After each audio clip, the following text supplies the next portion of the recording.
and welcome once again to 5 Questions Over Coffee with me, Stuart Webb. And today I've got Chris Daems with me, who is I'm really looking forward to this. It's a really inspirational talk. I think we're going to have a chat about a really interesting project that Chris has been doing with his daughter. But Chris, in his day job, does financial planning. So, this is a real break from tradition, Chris, somebody who actually works in kindness and financial services. It's a weird combination, Stuart, isn't it? It's not one that I don't think I've ever had a conversation with somebody that who said to me, "Yeah, kindness and financial planning, they go together really well."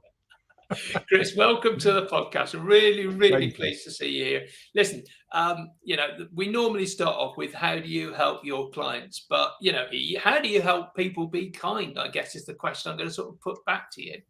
It's a really good question. I hope that we inspire people through the work we do on the podcast, and we've been doing it for 5 years now. I know sort of podcasting is an interesting thing. It's something I fell into with a desire to share stories of people doing good stuff in the world.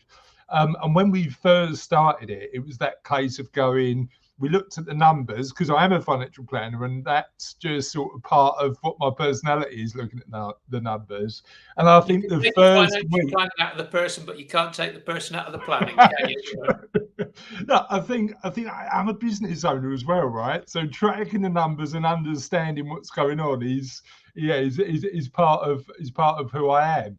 And it's interesting because when we first started looking at sort of the amount of listeners we were getting on the podcast, I think week 1 was 17 and week 2 was 12. So we lost listeners in the first week for some bizarre reason.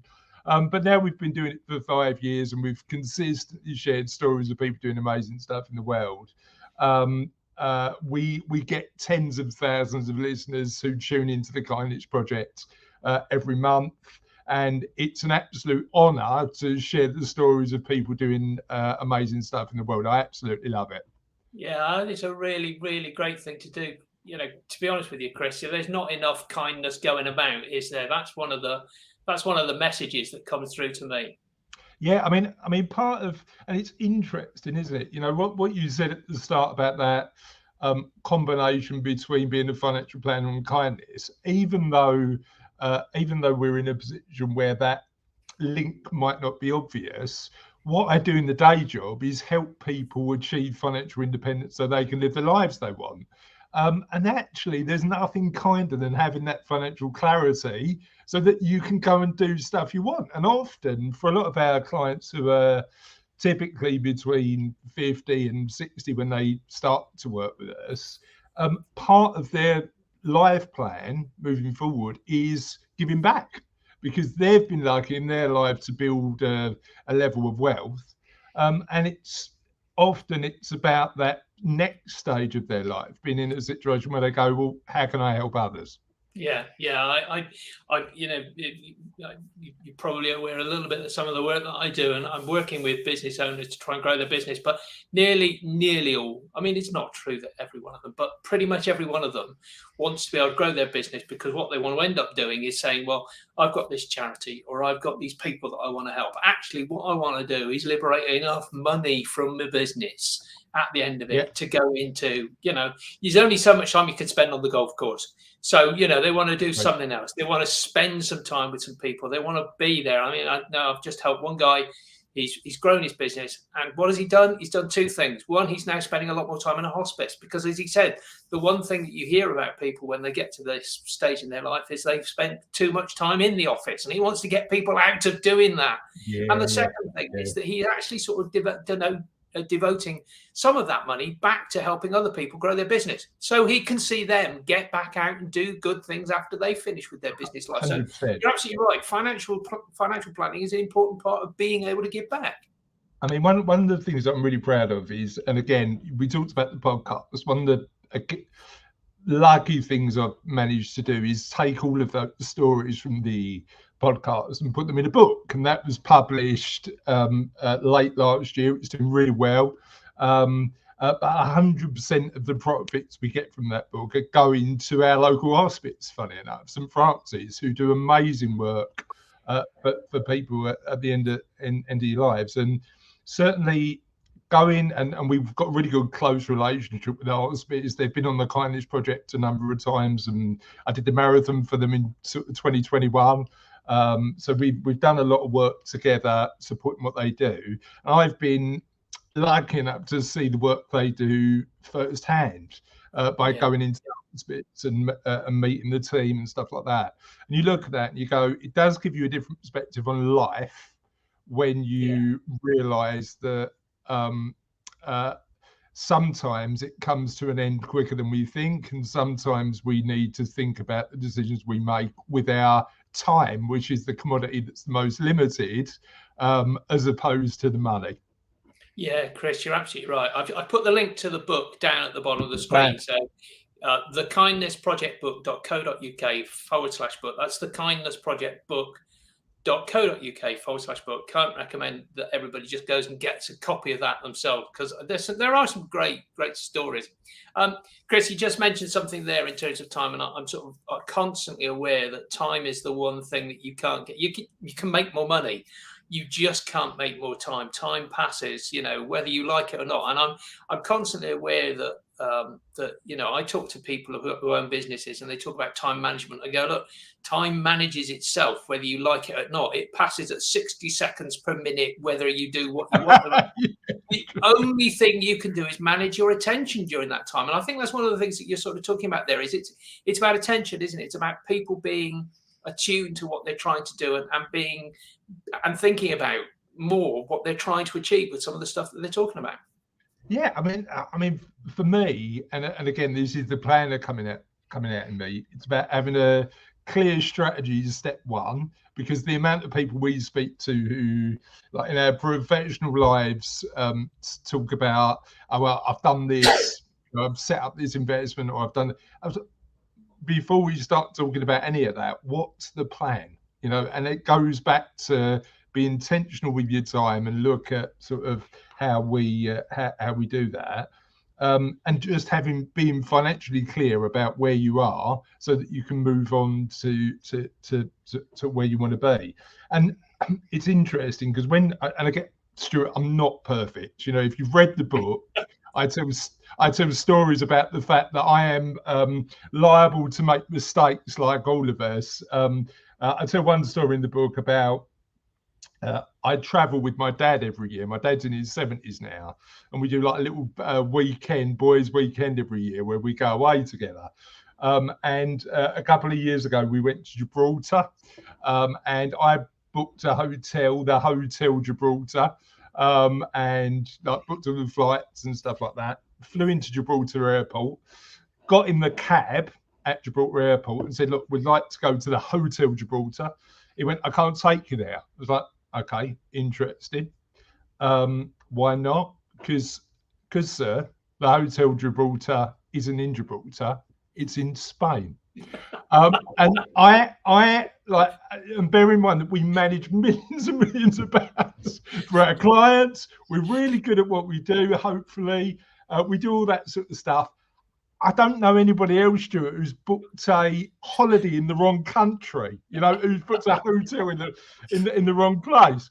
Now, I thought I'd done my research. I Google mapped it. It was 10 minutes from the airport. It was just over the border. But one thing I do write about in the book, and the reason I share that story, particularly as business owners, is I think the starting point to be kind to others is also to try and be kinder to ourselves. Yeah.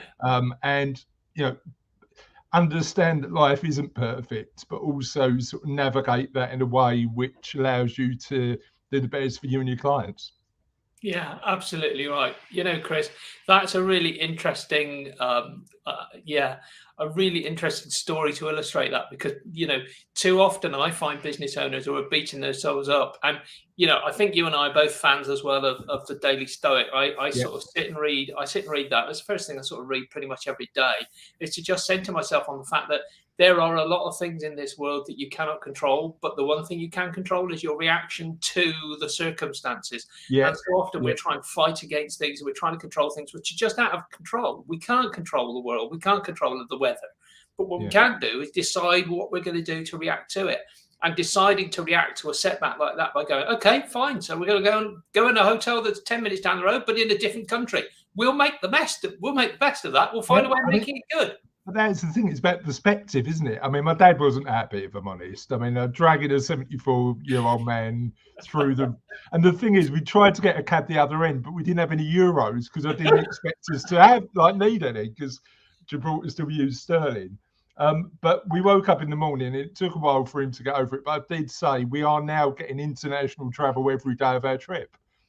So it did potentially help. But I mean, and again, I'm glad you brought that up. That if there's one book that I'd recommend anybody read, it's The Daily Stoic. It's the book that I read every day, and it's a really interesting discipline that book has around only read a page a day. I've never done that before, but throughout 2022, I did it, and it really helped my morning routine and having a perspective on the day. What's your favourite Stoic teaching?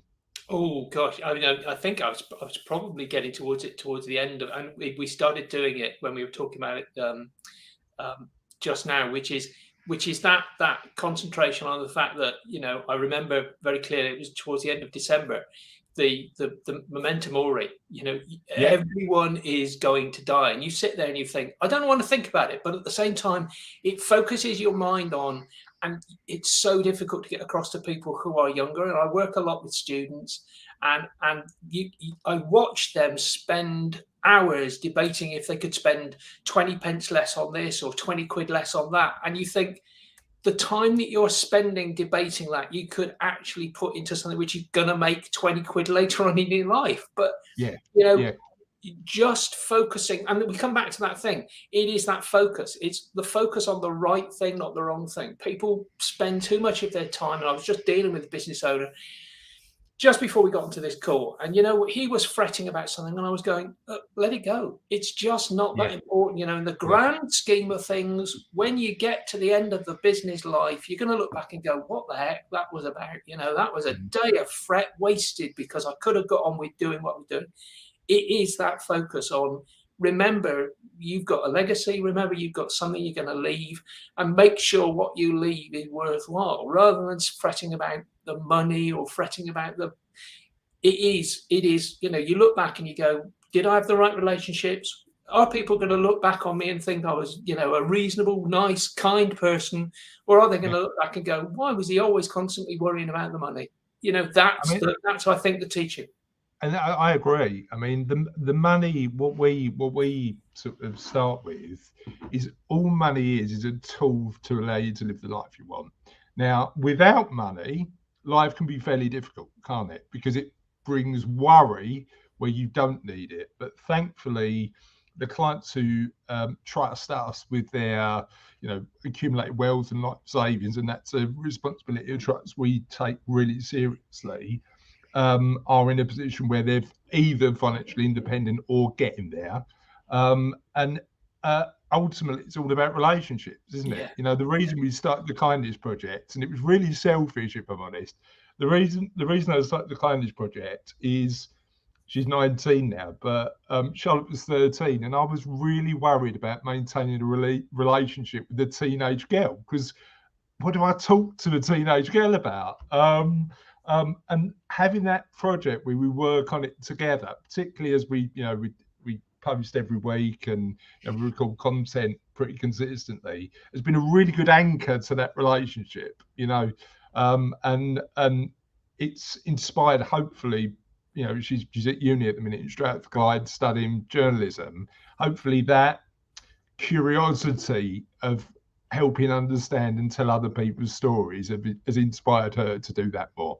Yeah, and I think it's a really great way of maintaining that relationship. I don't know, with my son, the relationship revolves around something much more shallow and sport. But I mean, you know, yeah, I mean, it's whatever you hold on to, isn't it? With my youngest, it's art, because she loves art. So it's just, I think you've got to go where they are. Yeah, absolutely. and do that. But Yeah. no, it's interesting, Chris. I'm sorry, we've sort of gone off the kindness project a bit, but actually, go where they are is really it's really an important lesson for business, isn't it? Because so often, as business owners, we are not reaching out to where the customer, our client, is. And I say this so often. You sort of alluded to it a little bit then. We don't outreach to our customer and try and put ourselves in their shoes nearly enough, do you? And that's kind of where I was sort of thinking that sort of some of the kindness project sort of comes into this. We don't actually try and put ourselves in their shoes. We try and sort of hope that they'll come to us. But actually, the secret to building a business, the secret to kindness, is going out and saying, what do I do to put myself in your shoes? And then look at it from your point of view. And actually, that's a good lesson for business. It's a real interesting one, particularly in the business that we're in as a chartered financial planning practice, because I think we underestimate how scary it is to come to talk to somebody like me. I think in the UK, money is still quite taboo. We're in a position where having open and honest conversations about money is something we're not that great at in the UK. But coming to somebody like me and saying, I'm not clear about where my financial future lies and I need your help, is scary. So when we were thinking about how we could help clients in a way that makes it less intimidating, part of the reason we put videos on our website of client testimonials and things like that is to show that smart, sensible people get the help they need to get the outcome they want, and it is scary initially, but we're quite friendly. So, and if we can show that the experience of speaking to a financial planner, getting the help you need is I was going to say painless, less pain than you expect, then hopefully more people will then get the help they need to achieve their goals. But we, as I said, we never underestimate the trust people put in us. Somebody's worked 20, 30 years building their business, building their careers, building their wealth to achieve what they want to do in the next chapter of their lives. Trusting me and my practice and my team with it is a big jump. So I think illustrating the fact that we're decent people who want to do the right thing is important. Now, the Kindness Project was nothing to do with that. I didn't expect the two to overlap. The Kindness Project was about a desire to share stories of people doing good with the world, when at the time I was looking at the world and going, where are all the good stories? But I think it does help for clients to be to recognize that we believe in doing well and doing good. Yeah, I agree with you. Chris, there must be something you're doing at the moment to reach out to those clients, giving them the help without sort of, charging them the earth before you sort of do it. What do you do? What's the way that people should engage with you, both as a business and with you as a person, sort of now promoting the kindness that you're talking about in the book? Yeah, so typically it's interesting. So we're 12 years into the practice now, Stuart, and we're typically referral only. So all of our clients come through introductions, either through our professional network, people who know and like us and trust us, or through our existing clients. And that's a really nice position to be in. But I'm always looking to connect with fun, interesting people. One of our rules as a practice is we only work with people we like. Yeah. That's really important to us because we want to have a great time while we're working. As you say, if we're intentional about who we work with, it's interesting. I want to get your perspective on this. How many business owners do you work with take on clients they know they're not going to enjoy spending time with? Oh boy, that's interesting, because I had a discussion with somebody about that the other day. When I say the other day, it was about 10 days ago, so it's a bit more than a week. It was just at sort of the turn of between the Christmas and New Year period, and they were basically saying, I have problems, and I just sort of went through and went, look, it's a quiet period. Let's just I spent a couple of hours and went, let's go through all the current customers you've got and just sort of ask the question, are they making you a profit or not? And absolutely every single one, he basically turned around and said, "Oh, they're difficult. I don't make much with them. They're difficult." And I looked at him and I said, "Why do you have these customers?" Yeah. And he went, "Well, I couldn't do without them." And I went, "Are you having fun with them?" "No." "Well, what's the point?" "Well, they make me profit." And I went, "We've just proved that 2 of those are there. You're losing money. Why Yeah. are you working with people that are losing your money?" And the fear of letting go, the fear of saying, "No, I don't want it," because there was this, but they might produce better results in the future. And when the evidence from history is that they won't. And if you're in business just to hope, you're in business just to sort of expect some miracle, you're in the wrong business. So my advice to him was start basically quitting clients. Just turn around and say, "Sorry, your behavior is not what we want. We're not interested in working with people like you. You can change your behavior or we're firing you." And he looked at me and said, "Couldn't possibly do that." And I went, "I don't think we're going to be able to work together because that's my attitude. My attitude is not to turn around and work with people who frankly are going to cost me more effort than I'm going to get out of it." Yeah. And I You get have to why. have a net positive. I get why it's difficult, right? Because I've been there in terms of the sort of my journey as a business owner in the first couple of years, not being able to do that, and then getting to a point where I go, "Well, why am I doing that?" Brian's, I can see Brian's just commented saying hope is not a strategy. He's absolutely right. Thank you, Brian. I absolutely agree with that. I mean, it's having that clear plan and having the difficult conversations when clients aren't working with you. That's the bit that I think a lot of business owners avoid. Yeah, absolutely right. Chris, I mean, I'm taking up far too much of your valuable time. So I'm just going to very quickly get to the sort of the final question that I've got for you, which is, I've asked you some questions, you've asked me some questions, but there must be one question that we haven't yet sort of asked. And I know we sort of veered into this a bit in sort of, what's some of our sort of strategies, but what's the one question that I should have asked you, perhaps about the Kindness Project, perhaps about financial planning, perhaps about life itself. But which one question would you like me to have asked, which I haven't asked yet? Well, firstly, let me say thanks, Stuart, because I've really enjoyed it. It's been a short chat, but I've really enjoyed our conversation today. And thank you for helping me promote the book. Yeah, we're gonna push this out, Chris. We'll talk about how we're gonna help that with. But yeah, I think it's a great book. I think it's worth everybody getting a copy. Yeah, I mean, thankfully the sales have been pretty decent so far. The more we can raise for the hospitals, the more I'll be happy. One thing I do want to mention on the book before I still talk about the question is we've got a event at an Essex in the middle of Feb, so it's a bit of a late book launch / celebration event.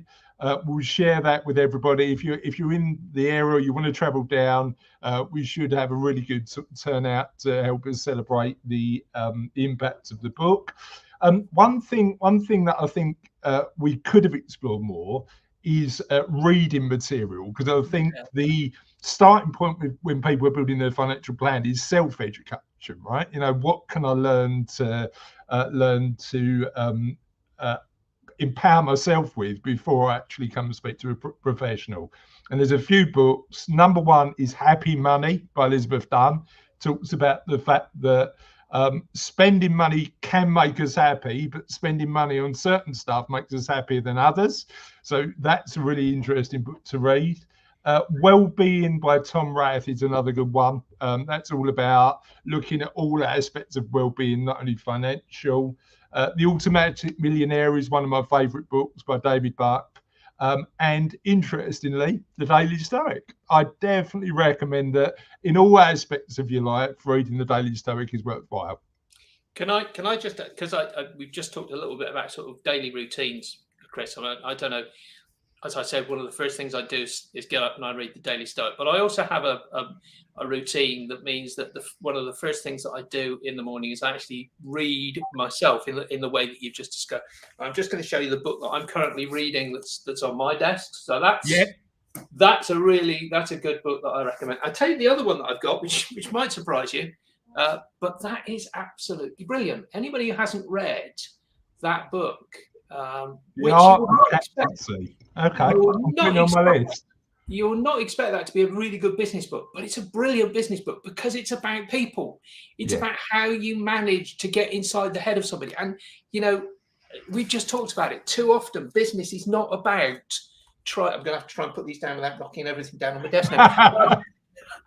Too often, business owners are not thinking about the people, are they? They're not thinking about the how do you make somebody happy in their life. And I said this to a business owner recently. I turned around and said, he said to me, "I'm afraid of selling." And I went, "Well, everybody's afraid of selling. We're all afraid of rejection." But I'll tell you what, yeah, I like that from Howard Bullock. Here's another financial advisor, which I'm going to just, we'll put that up in a minute. But the one thing that I keep saying to people about selling is, if you've got a solution to their problem and you've understood their problem properly, if you just reach across the desk and say, "Do you want help?" they will buy it from you. You don't sell a solution to anybody.